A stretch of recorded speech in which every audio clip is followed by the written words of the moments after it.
மகிழ்ச்சியான வாழ்க்கையோட ரகசியத்தை தேடுற நம்ம ஆழமான ஆய்வுக்கு உங்களை வரவேற்கிறோம். இன்னைக்கு நாம இக்கிகாய் நீண்ட மற்றும் மகிழ்ச்சியான வாழ்க்கைக்கான ஜப்பானிய ரகசியம் புத்தகத்திலிருந்து சில முக்கியமான விஷயங்களை பத்தி பேச போறோம். ஆமா, நம்ம நோக்கம் ரொம்ப தெளிவானது.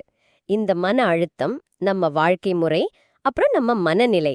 இது எல்லாத்துக்கும் மேல வாழ்க்கைக்கு ஒரு நோக்கம் வேணும்னு சொல்றாங்களே, அதுக்கும் இதுக்கும் என்ன தொடர்புன்னு பார்க்க போறோம். சரி, வாங்க ஆரம்பிக்கலாம். ஒரு ஆச்சரியமான விஷயத்துல இருந்து ஆரம்பிக்கலாம்னு நினைக்கிறேன்.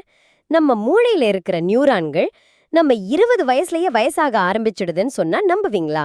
ஆமா, அது உண்மைதான். ஆனா இதுல ஒரு நல்ல செய்தியும் இருக்கு. அப்படியா? என்ன அது? நம்ம அறிவுசார் செயல்பாடு, அதாவது புதுசா ஏதாவது கத்துக்கிறது, ஒரு விஷயத்த பத்தி ரொம்ப ஆர்வமா இருக்கிறது, இதெல்லாம் அந்த வயசாகும் வேகத்தை குறைக்குது.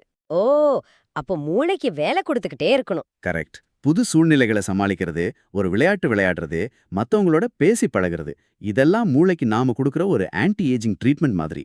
சரி, மூளைய சுறுசுறுப்பா வச்சுக்கிறது ஒரு பக்கம். ஆனா நீண்ட ஆயுளுக்கு மிகப்பெரிய எதிரின்னு ஒண்ணு இருக்குமே, அது எது? இந்த ஆதாரங்களை பார்த்தா எல்லா பழியும் மன அழுத்தத்து மேலதான் விழுது. ஆமா, அமெரிக்க மன அழுத்த நிறுவனம் என்ன சொல்றாங்கன்னா, பெரும்பாலான உடல்நல பிரச்சனைகளுக்கு மூல காரணம் இந்த மன அழுத்தம் தானா. இது ஒரு பெரிய குற்றச்சாட்டு மாதிரி தெரியுது. நிச்சயமா. இதுல ரொம்ப சுவாரஸ்யமான விஷயம் என்னன்னா, மன அழுத்தம் வரும்போது நம்ம உடம்பு எப்படி நடந்துக்குதுங்கிறது தான். அது எப்படி? இதுக்கு ஜெர்மனில ஹைடல்பர்க் பல்கலைக்கழக மருத்துவமனையில ஒரு ஆய்வு செஞ்சிருக்காங்க. ஒரு இளம் டாக்டரை கூப்பிட்டு ரொம்ப கஷ்டமான ஒரு இன்டர்வியூல உட்கார வச்சிருக்காங்க. கேட்கும் போதே எனக்கே கொஞ்சம் பதட்டமா இருக்கு. அது மட்டும் இல்ல, சிக்கலான கணக்குகளை வேற போட சொல்லியிருக்காங்க. யோசிச்சு பாருங்க.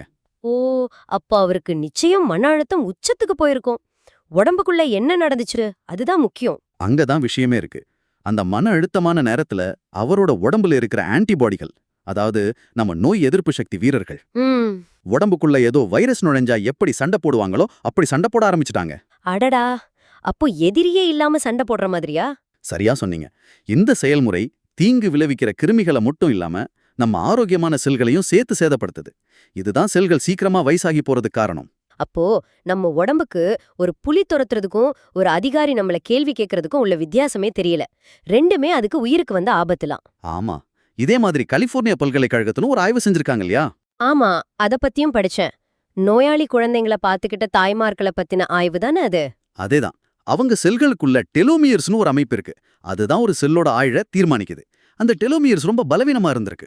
அப்போ இது ஒரு நேரடி தொடர்பு. அதிக மன அழுத்தம் செல்களுக்கு அதிக சேதம். ஆமா, இன்னும் கொஞ்சம் ஆழமா யோசிச்சு பாருங்களேன். இந்த மன அழுத்தங்கிறது பரிணாம வாழ்ச்சியில நம்ம கிடைச்ச ஒரு பாதுகாப்பு கவசம். ஆமா, ஒரு ஆபத்து வரும்போது தப்பிக்கவோ இல்ல சண்டை போடவோ இது தேவைதானே? நிச்சயமா. ஒரு ஆபத்தான சூழ்நிலையில நம்ம உடம்பு அட்ரினலின், கார்டிசால்னு 2 ஹார்மோன்களை வெளியிடுது.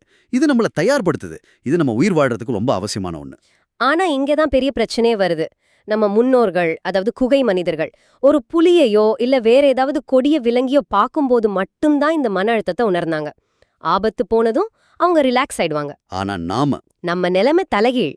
நாம ஒரு செல்போன் நோட்டிபிகேஷன் சத்தத்தை கேட்டா போதும், ஆமா, இல்ல ஒரு இமெயில் வந்தா போதும், நம்ம மூளை அது ஒரு புலியோட கர்ஜனை மாதிரி பாக்குது. இதனால நாள் முழுக்க நம்ம உடம்புல கொஞ்சம் கொஞ்சமா கார்டிசால் சுரந்துகிட்டே இருக்கு. அந்த குறுகிய கால அவசர நிலை இப்போ நம்மளுக்கு ஒரு நிரந்தர நிலையா மாறிடுச்சு. இதனாலதான் நாள்பட்ட சோர்வு, உயர் ரத்த அழுத்தம், தூக்கமின்மை, மனச்சோர்வுன்னு பல பிரச்சனைகள் வருது. சரி, இந்த நவீன கால மன அழுத்தத்துல இருந்து தப்பிக்கவே முடியாதா? இதை எப்படி சமாளிக்கிறது? இங்கதான் மைண்ட்ஃபுல்னஸ், அதாவது கவனத்துடன் இருக்கிறதுங்கிற ஒரு விஷயம் வருது. ஆமா, இதோட மையக்கருத்து ரொம்ப எளிமையானது. நாம என்ன செய்யறோமோ அதை முழுமையா உணர்ந்து செய்யறது. இதுக்கு ஒரு நல்ல உதாரணம் சொல்லுங்களேன். ரோபர்டோ அல்சிபார்னு ஒரு பயிற்றுவிப்பாளர் சொல்றாரு. போன் பேசிக்கிட்டே சாப்பிட்ற ஒருத்தர்கிட்ட நீங்க சாப்பிட்ட ஆம்லெட்ல வெங்காயம் இருந்துச்சான்னு கேட்டா அவரால் சொல்ல முடியாது. ஏன்னா அவரை சாப்பிடும் போதே அங்கே இல்ல, அவரோட கவனம் வேற எங்கேயோ இருக்கு. கரெக்ட். இந்த மாதிரி ஆட்டோ பைலட் மோட்ல இருந்து வெளியே வர்றது தான் முதல் படி. தியானம், சுவாச பயிற்சிகள், யோகா, இதெல்லாம் நம்மள நிகழ்காலத்துக்கு கூட்டிட்டு வர உதவும். ஒரு நிமிஷம், இங்க எனக்கு ஒரு குழப்பம் வருது. நாம இவ்ளோ நேரம் மன அழுத்தம் ஒரு வில்லன்னு பேசிட்டு இருந்தோம். ஆனா இந்த புத்தகத்துல எல்லா மன அழுத்தமும் கெட்டதில்லைன்னு சொல்றாங்களே. ரொம்ப சரியான கேள்வி. இங்கதான் ஒரு முக்கியமான நுணுக்கத்தை நாம புரிஞ்சுக்கணும். அது என்ன? தொடர்ச்சியான எந்த நோக்கமும் இல்லாத மன அழுத்தம் நிச்சயம் கெட்டதுதான். ஆனா ஒரு குறிக்கோளோட நம்ம சந்திக்கிற சவால்கள் இருக்குல்ல, அது ஒரு விதமான நல்ல மன அழுத்தம். இது கொஞ்சம் குழப்பமா இருக்கே.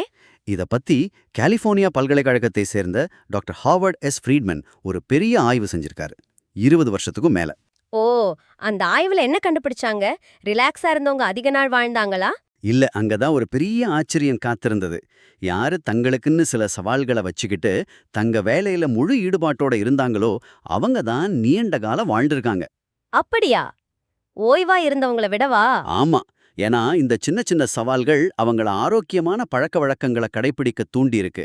சவாலே இல்லாத வாழ்க்கை ஒரு கட்டத்துல நம்மள சோம்பேறியாக்கி ஆரோக்கியமற்ற பழக்கங்களுக்கு வழிவகுத்துடும். அப்போ இது நம்ம இக்கிகாய்ங்கிற விஷயத்தோட நேரடியா தொடர்புல இருக்கிற மாதிரி தெரியுது. அருமையா சொன்னீங்க. அதுதான் புள்ளி. உங்களுக்கு ஒரு நோக்கம் இருக்கும்போது அந்த மன அழுத்தத்துக்கு ஒரு அர்த்தம் கிடைச்சிடுது. சரி. இந்த மன அழுத்தத்தோட நம்ம காலத்தோட இன்னொரு பெரிய எதிரி ஒரே இடத்துல உட்கார்ந்திருக்கிறது. ஆமா. அத புதிய புகைப்பிடித்தல்னு கூட சொல்றாங்க. உயர் ரத்த அழுத்தம், உடல் பருமன், இதய நோயின்னு இது கொண்டு வர்ற பிரச்சனைகள் ஏராளம். இதுக்கு தீர்வு என்ன? தினமும் ஜிம்முக்கு போகணுமா? இல்லவே இல்ல. நம்ம அன்றாட வாழ்க்கையில சின்ன சின்ன மாற்றங்களை செஞ்சாலே போதும். தினமும் ஒரு 20 நிமிஷம் நடக்கிறது, லிஃப்ட்டுக்கு பதிலா படிக்கட்ட பயன்படுத்துறது. இந்த மாதிரி சின்ன விஷயங்கள் காலப்போக்குல பெரிய மாற்றத்தை உருவாக்கும் இல்லையா? நிச்சயமா. இதோட சேர்த்து தோஸ்தர்களோட வெளியே போறது, விசேஷங்கள்ல கலந்துக்கிறது, இதுவும் ஒரு வகையான உடற்பயிற்சி தான்.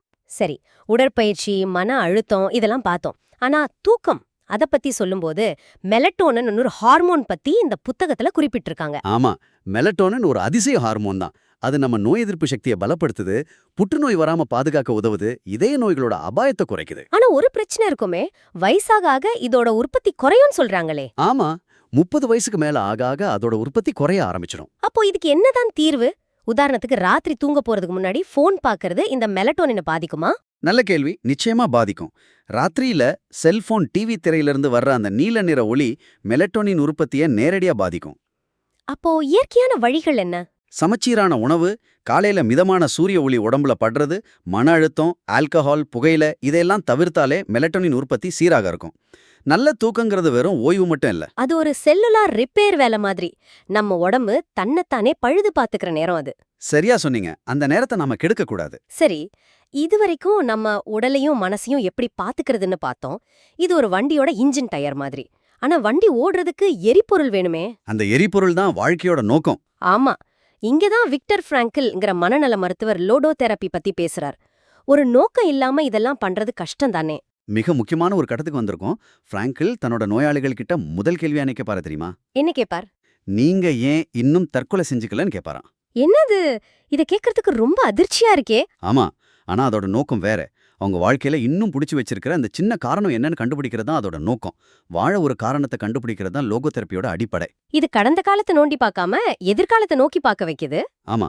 பிராங்கிளோட சொந்த வாழ்க்கை இதுக்கு ஒரு மிகப்பெரிய உதாரணம். அவர் நாசி வதை முகாம்ல இருந்தவர் இல்லையா? ஆமா. அங்க அவர் கஷ்டப்பட்டு எழுதின ஒரு கையெழுத்து பிரதியை நாசிகள் பறிச்சுட்டாங்க.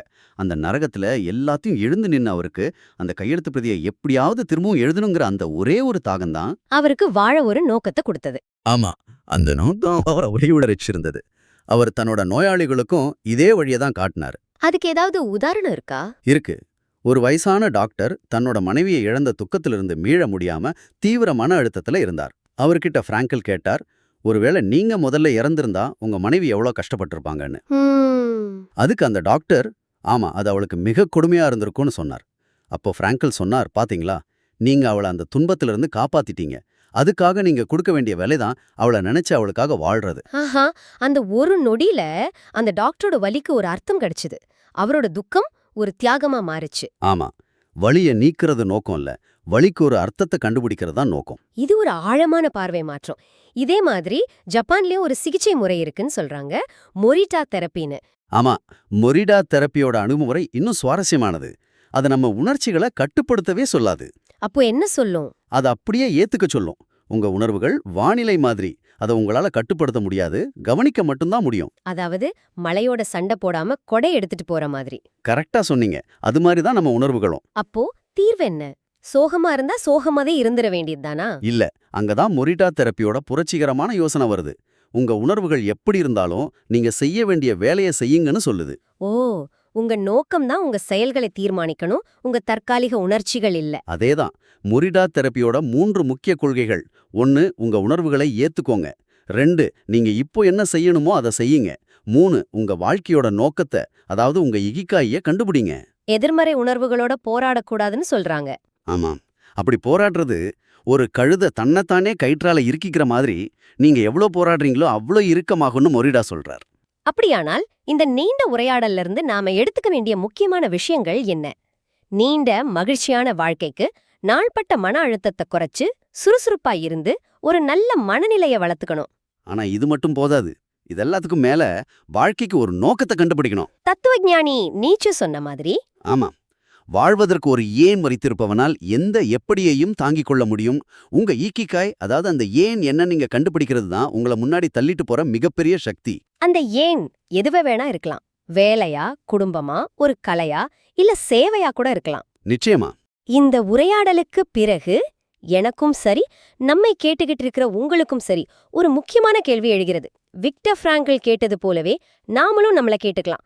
காலையில நாம படுக்கைய விட்டு எழுந்திருக்கிறதுக்கு என்ன காரணம்? நம்ம வாழ்க்கைய தொடர்ந்து வாழ வைக்கிற அந்த ஏன் என்ன? ஒருவேளை உங்க இக்கிகாய் அந்த பதிலுக்குள்ளதான் மறைஞ்சிருக்கலாம். அதை தேடி பாருங்க.